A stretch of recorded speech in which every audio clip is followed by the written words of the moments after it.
औरंगजेब ने 49 साल तक भारत के लगभग 15 करोड़ लोगों पर राज किया, लेकिन क्या आप जानते हैं कि वो कितना पढ़ा लिखा बादशाह था? मुगल हिस्ट्री। मुगल बादशाह औरंगजेब को तानाशाह माना जाता था। हालांकि भारत में उन्होंने कई बेहतरीन इमारतों का निर्माण भी करवाया था।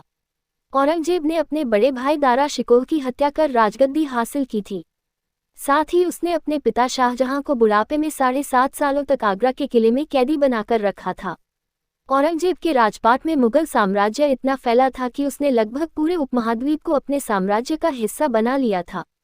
हालांकि कम ही लोग जानते हैं कि आखिर ये मुगल बादशाह कितना पढ़ा लिखा था। कितना पढ़ा लिखा था औरंगजेब? औरंगजेब ने भारत की 15 करोड़ जनता पर 49 सालों तक राज किया था।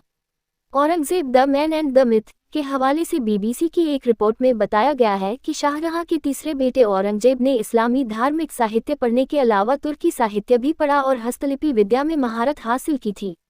औरंगजेब बाकी मुगल बादशाहों की तरह बचपन से ही धाराप्रवाह हिंदी बोलते थे।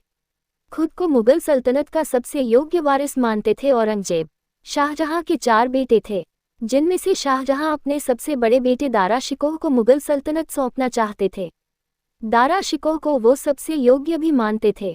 हालांकि औरंगजेब की नज़रों में वो ही मुगल सल्तनत के असली हकदार थे।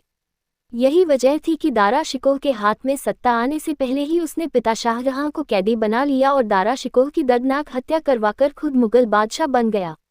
मरने के बाद औरंगजेब को कच्ची कब्र में किया गया दफन।